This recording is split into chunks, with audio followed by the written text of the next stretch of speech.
Let's talk about one of the most loaded questions in Los Angeles real estate right now. Should you rent or should you buy in 2025? And yes, I know everyone has an opinion. Your uncle, your barista, your friend who almost got their real estate license. But somehow, no one's talking about the stuff that actually matters when you're making this decision in today's market. I'm Todd Kingsley, your local luxury realtor, full-time housing nerd, and part-time chocoholic.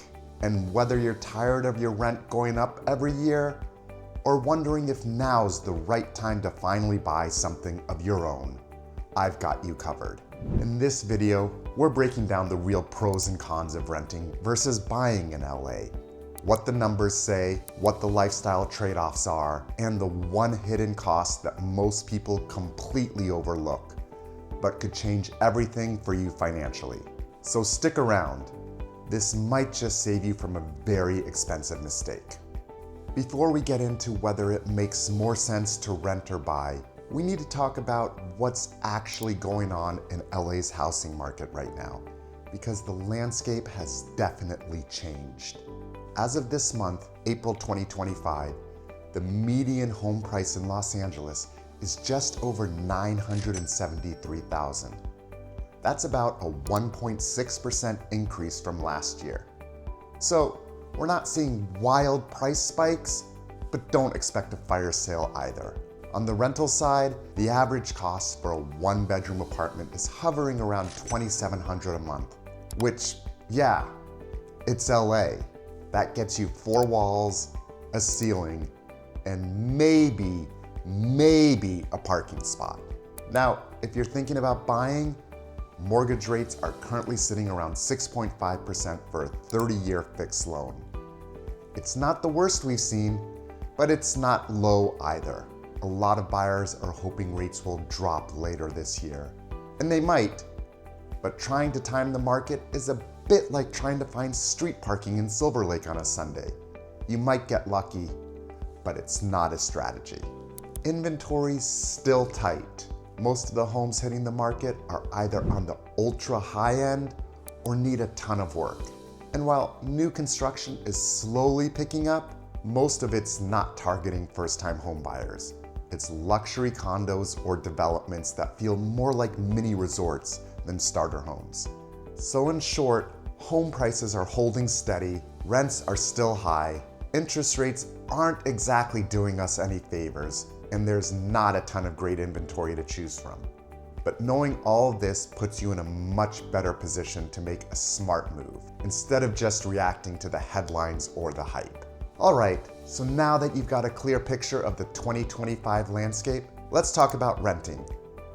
Because while it gets a bad rap sometimes, there are actually some solid advantages, especially in a city like LA. Renting gives you flexibility. You're not locked into a mortgage. You can move neighborhoods if your job changes, or if your favorite taco spot suddenly closes, which, let's be real, that can be a deal breaker. You're also off the hook for big repairs.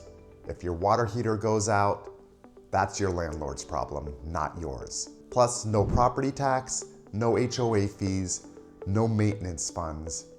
It's a lighter load, and that's a real advantage. And I'll tell you, rent control can make a huge difference. Back when I was living in West Hollywood, I had a rent-controlled 2-bedroom, 2-bath apartment. It was around 1,500 square feet, and I stayed there for 8 years. When I moved in, the rent was about $2,000 a month. When I left in 2012 to buy my first place, I was only paying $2,150. Over 8 years, my rent went up just $150 total. That kind of stability, it gave me room to plan, save, and eventually take the leap into ownership. Now, on the flip side, rents in LA are high, especially if you're not in a rent-controlled building. The average for a 1-bedroom is around $2,700 a month, and that's average. Some areas are closer to $3,000 and up. And while renting gives you freedom, it also means you're not building equity. You're essentially paying someone else's mortgage, and that can add up over time. If you're renting right now, I'm curious, what's the best and worst part of it for you? Drop it in the comments. For me, rent control in WeHo was the best. The worst, shared laundry. That's a special kind of character builder. Now, let's talk about buying, because while renting buys you time, buying can completely change your financial future if you do it right. If you're in LA and planning to stay a while, and you've got the financial runway to do it, buying can absolutely be worth it. You're building equity, you get tax benefits, and you're locking in your monthly payments instead of crossing your fingers every year at lease renewal time. Let's look at the numbers. Say you're buying something around LA's median price, about $973,000. With 20% down, your mortgage payment, including taxes and insurance, is going to land somewhere around $5,500 to $6,000 a month. That's a big jump from rent. But here's the trade-off. Part of that monthly payment is going towards your future. You're not just paying to live, you're investing in an asset that can grow in value over time. LA home prices have historically trended up. And while appreciation isn't guaranteed, over the past decade, we've seen annual increases averaging around 6 to 10%, depending on the area. And listen, I've had clients buy a home and see 6 figures in equity growth in just a few years. It's not magic, it's just the power of owning in the right place at the right time. And honestly, when I bought my first place, I wasn't just buying a property. I was buying peace of mind. I didn't have to ask permission to hang art on the walls or worry about a landlord deciding to sell the building. That kind of stability, you feel it. But buying comes with responsibilities that renting doesn't. You're the one fixing the water heater. You're paying property taxes. You've got HOA fees if you're in a condo, and annual maintenance costs, which usually run about 1% of the home's value. And those things, they're non-negotiable. So is buying worth it in 2025? For the right person in the right situation, absolutely. But it's not just about the numbers. It's also about the lifestyle and the long game. All right, let's get into the stuff no one really talks about when it comes to buying a home. The hidden costs. Because the mortgage payment, that's just one piece of the puzzle. Let's start with property taxes. In LA County, you're looking at about 1.16% of your home's assessed value each year. So if you buy a place around the median, let's say $973,000, that's roughly $11,000 a year just in taxes. Next up, HOA fees. If you're buying a condo or anything in a managed community, you're probably looking at $450 to $500 a month.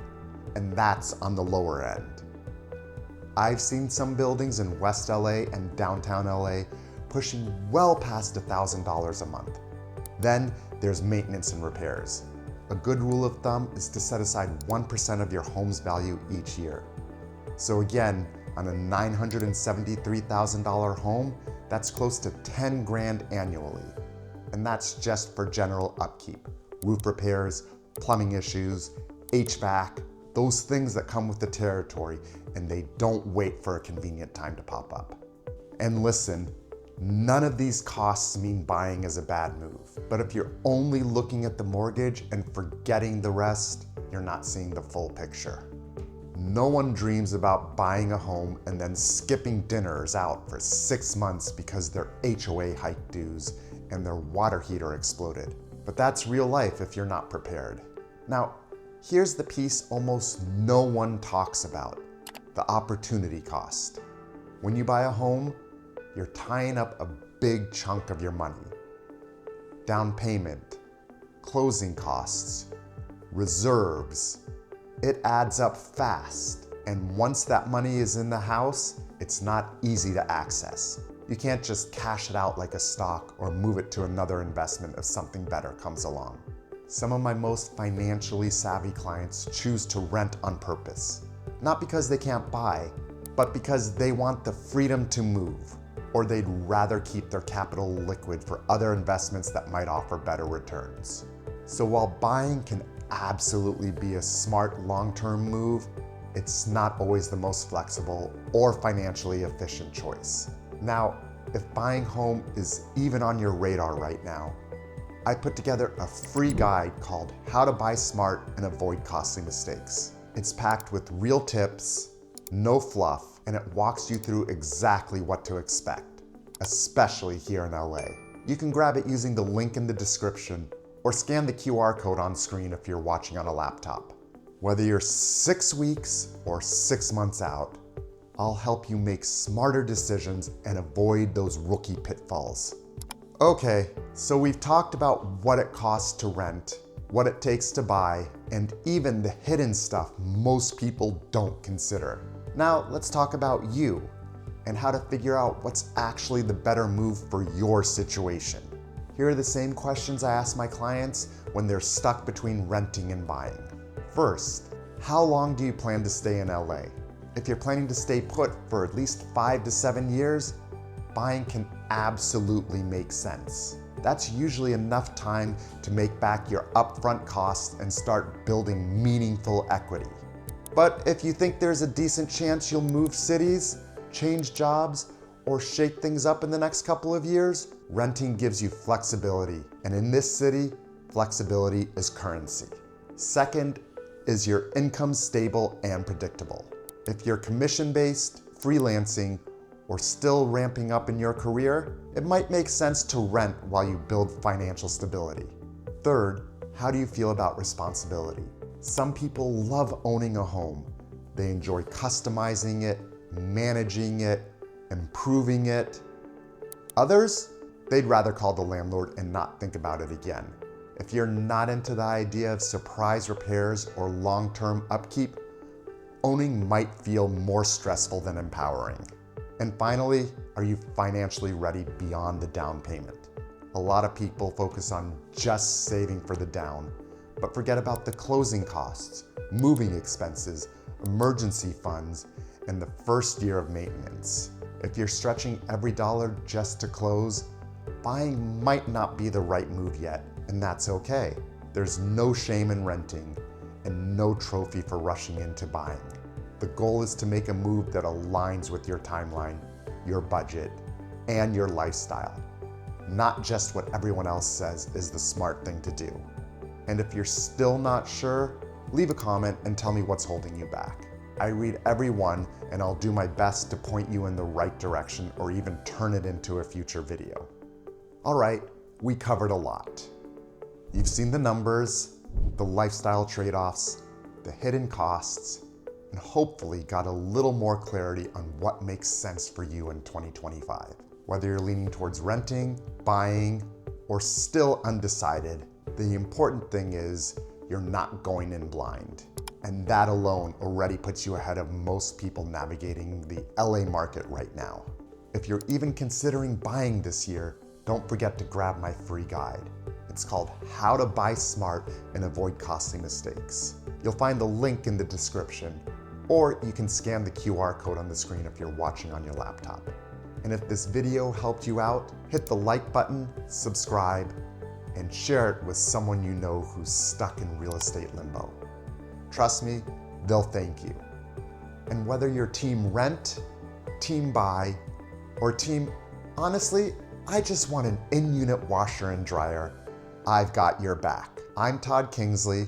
Stay sharp, stay sunny, and I'll see you in the next one.